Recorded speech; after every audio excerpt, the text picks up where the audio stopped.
This is Democracy Now!, democracynow.org, The War and Peace Report. I'm Mimi Goodman. And I'm Nermeen Sheikh. Welcome to our listeners and viewers around the country and around the world. We're broadcasting live today from the UN Climate Summit here in Bonn, Germany. We begin today's show with Zimbabwe, where longtime leader Robert Mugabe remains under house arrest and is reportedly refusing to resign as president after Zimbabwe's military seized parliament, courts, government offices, and the main airport in the capital, Harare. The apparent coup came a week after President Mugabe ousted his vice president, Emmerson Mnangagwa, who fled the country only to return Wednesday. The military says it has appointed him as interim president. Residents in Harare reported an uneasy calm today after Tuesday night's apparent military coup, which saw armored vehicles rumble through the streets with explosions and heavy gunfire reported in Harare's northern suburbs, where a number of government officials live. This is Major General S.B. Moyo speaking Wednesday morning on Zimbabwean state television after Mugabe's arrest. And sound, and their security is guaranteed. We are only targeting criminals around him who are committing crimes that are causing social and economic suffering in the country in order to bring them to justice. Robert Mugabe has held power since Zimbabwe declared independence from the United Kingdom 37 years ago. The 93-year-old leader was working to hand over power to his wife, 52-year-old Grace Mugabe. There are conflicting accounts about her location, with some reports suggesting she fled to Namibia, while others report she's under house arrest in Zimbabwe. Well, for more, we're joined by two guests. Here in Bonn, Germany, we're joined by Nemo Bassi, Nigerian environmental activist, director of the Health of Mother Earth Foundation. And in Oxford, in Britain, we're joined by Jocelyn Alexander. She's professor at Oxford University, author of The Unsettled Land, The Politics of Land and State-Making in Zimbabwe, 1893 to 2003. Well, Professor, we're going to take this right through to today, 2017. Can you explain what you understand is taking place in Zimbabwe right now? Yeah, I can try, though there's a great deal of confusion still about what's happening. As far as I understand it, there's a process of negotiation that's going on amongst the main players, and including emissaries from SADC, that is the regional group, and from South Africa. So all sides are trying to reach some kind of agreement, and they've been negotiating, I understand, since yesterday and till late last night, and they're resuming again today to try to come to some kind of agreement. But of course the positions are to some extent irreconcilable, and there's some question about whether Mugabe will be willing to step down and under what conditions. And then, of course, what kind of a regime will take over in his place. So that's very much an ongoing set of negotiations, and I think the shape of it is not yet clear. Well, Professor Alexander, can you tell us why you think that Mugabe took this step now of sacking his vice president 9 days ago?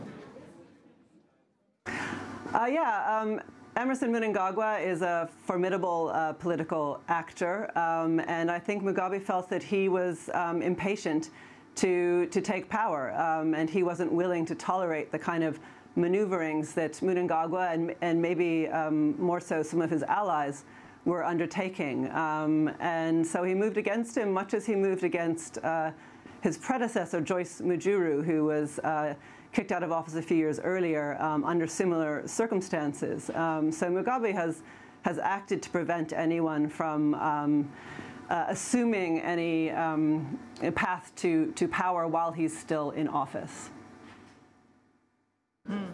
Well, can you give us the history of all of these power centers in Zimbabwe?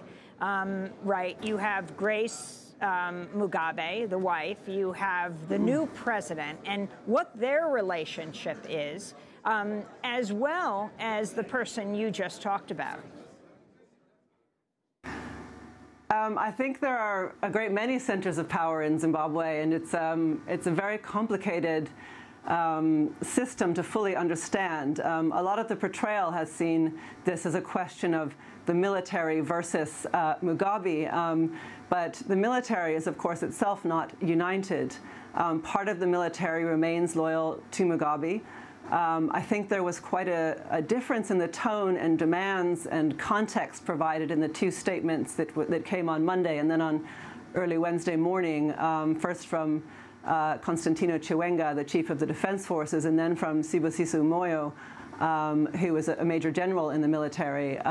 They elaborated different kinds of complaints, and they justified their intervention in quite different ways, which may or may not indicate that there is a division even among those who would like to remove Mugabe. Chiwenga is obviously very closely allied to Emerson Mnangagwa, who has a very powerful position within ZANU-PF, the political party. And to some extent, you can see Chiwenga's actions as trying to aid the ascent of a friendly part of ZANU-PF from his point of view. And he may harbor, of course, political ambitions as well. I think there's a different view from within the military that can be seen as a kind of professional objection to what they're seeing as abuses of the Zimbabwean state and abuses of the Zimbabwean economy in terms of corruption and patronage. So there are different agendas even within the military that haven't really come out into the light of day yet. And I think we may see that play out in the next few days. But the intensity of the negotiations at the moment are about how Mugabe might leave. And I think there are a number of key players involved in that process. Of course, they're also consulting members of the opposition movement. There are very many different parties who make up the opposition. The most significant is led by Morgan Tsvangirai, who in fact beat Mugabe in an election in 2008, but was not allowed to assume power. And he remains probably the leader of the most significant in electoral terms opposition party. But there are other smaller parties that are also part of these negotiations and making demands. They have different kinds of links to South Africa and other regional players. So it's a very complex picture. And I think it would be rash to jump to conclusions at this point about what the outcome is going to be. We're also joined by Dr. Knox Chatiyo, Associate Fellow of the Africa Program at Chatham House, who is currently in South Africa, but just returned from Zimbabwe as all of this was unfolding. Can you describe what the atmosphere was like and your thoughts right now on what's happening in neighboring Zimbabwe? Thank you. Hello. Yes, I was in Harare yesterday. I was there for some days. Look, it was surprisingly restrained. There was obviously a public anxiety about what was happening, about what people were hearing and things. Because of course, Harare has always been rumor central.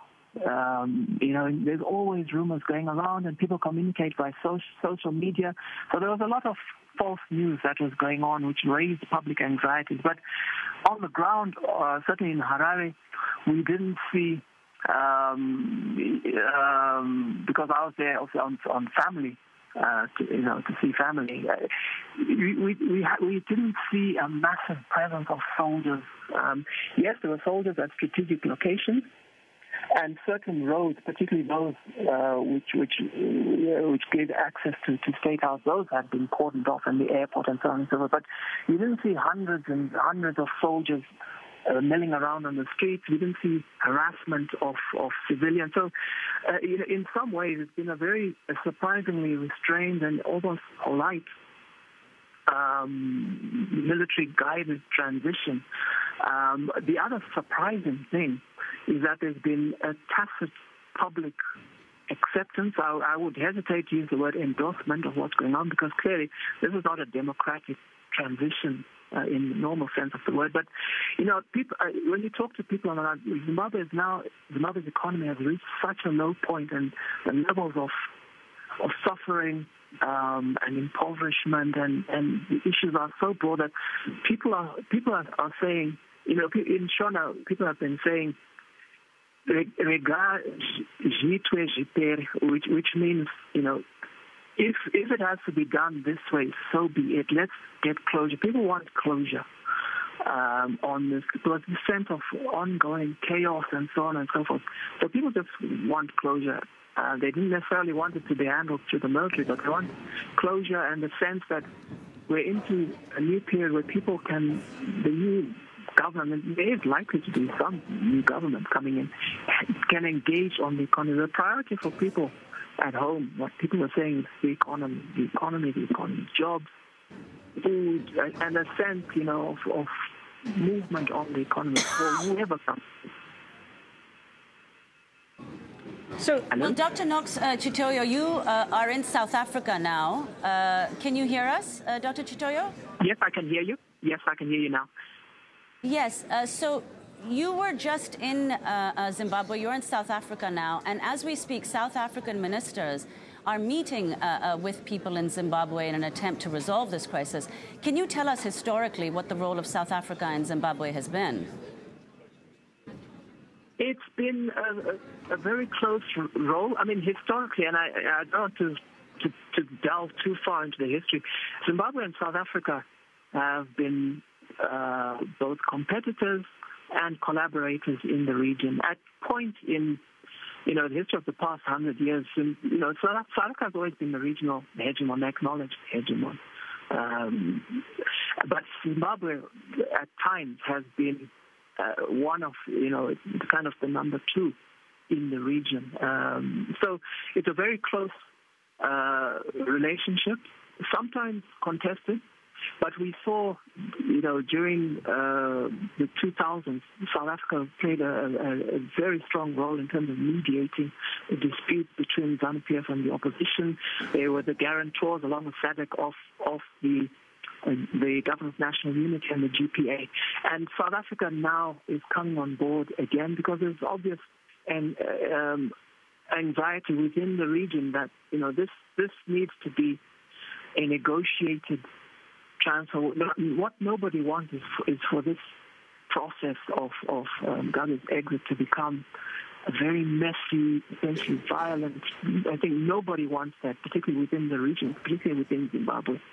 So that's why we're seeing South Africa stepping in again. They had after the GNU, there was a certain level of Zimbabwe fatigue within the region and within South Africa, because of course South Africa has got its own issues going. But what's happening now is too important and too critical for South Africa and the region not to step in, because it has huge implications for South Africa and the region. There's millions of Zimbabweans here in South Africa and in the region, so it has a massive regional implication. I want to bring Nemo Bassi into this conversation, not Zimbabwean, but from Nigeria, though this certainly involves the whole continent. Nemo, you're an environmental activist, but you're here in Bonn, Germany. You hear that there has been a coup in Zimbabwe, though the government is now trying to say it's not a coup, it's a correction. So your thoughts as a long-time African leader? It's absolutely a coup. There's no difference between what is going on in Zimbabwe and what we normally see as coup. I lived in Nigeria over a period of 30 years of military rule, and there were changes by military coup, military officers overthrowing each other, and you could see the same kind of trademark, the same kind of things happening.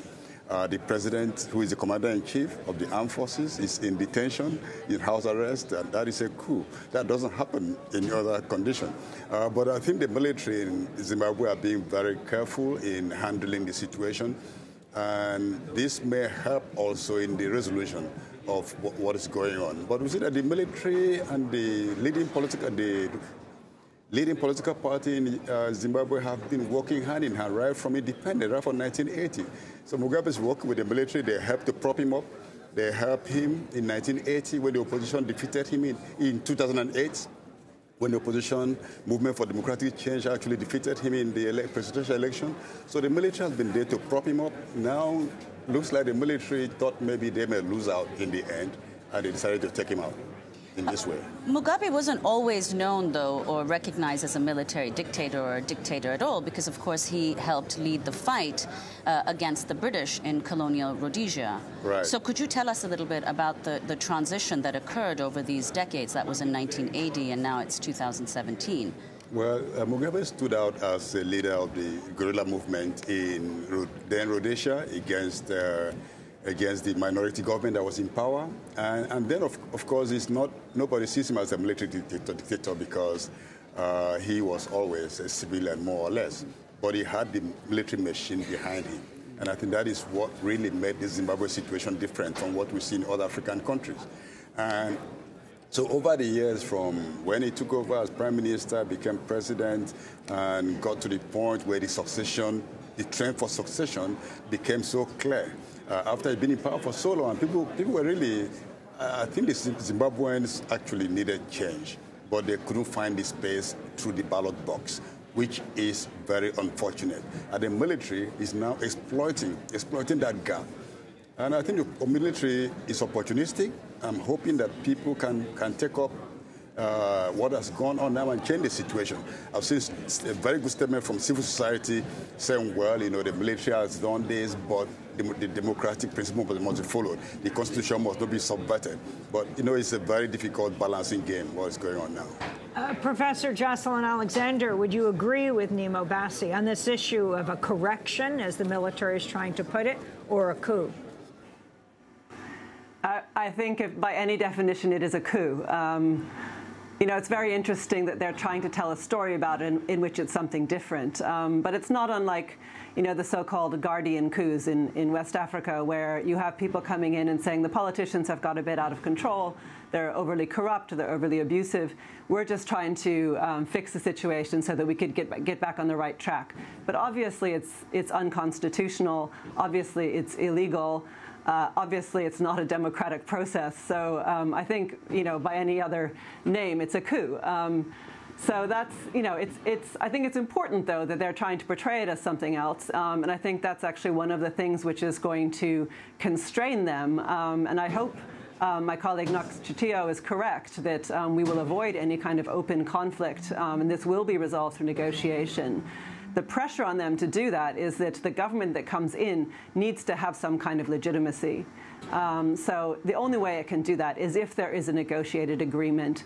There's some kind of terms on which Mugabe will step down that will allow for a government that's more inclusive and that is not run by the military. And in fact, I don't think the military has the stomach for any kind of direct government. They very much want to hand back over to politicians. But the complication here is that some of the military, at any rate, is very much on the side of a particular faction in the ruling party, led, of course, by Emmerson Mnangagwa. Emmerson Mnangagwa is a divisive figure. So he's not someone who's going to easily unite the party behind him. He's not someone who's going to easily unite all of the security forces behind him. And of course, this is a large military with various different branches that have different kinds of loyalties. So that's something which raises a real challenge. But I would very much like to back up what Dr. Chitio was saying about the kind of public reaction, which is also fascinating because it has been entirely passive. There's been no one in the street. There's been no celebration, but there's been no objection. None of the party's youth leagues have come out. There's been no expressions of joy or of anger over what's happening. There's this sense of everybody waiting. And I mean, I've heard from very many people that they're happy about the change. And I think there is this extraordinary sense of Zimbabwe having been stuck in this place for a very long time and unable to get out of it, really since since very markedly since the 2008 election, but even earlier than that, change was necessary, and it was being blocked, and it was being blocked by Robert Mugabe. So the idea that might be something that shifts now has caused a kind of euphoria, I think, a kind of optimism about what might be possible. And I don't want to be, overly negative, but I think that there needs to be a lot of care in thinking about what direction Zimbabwe is going in now, what kind of deals are being made, how this government really is going to be held accountable, who it actually represents, what kind of stability we're talking about in the end. So all of those things, I think, remain to be resolved, or even really, I don't think we really know the shape of it yet. And so we will certainly continue to cover this. We want to thank Oxford professor Jocelyn Alexander, speaking to us from Oxford, Dr. Knox Chitio of Chatham House, Zimbabwe, and just left Zimbabwe, speaking to us from Johannesburg, and Nemo Bassi, Health of Mother Earth Foundation.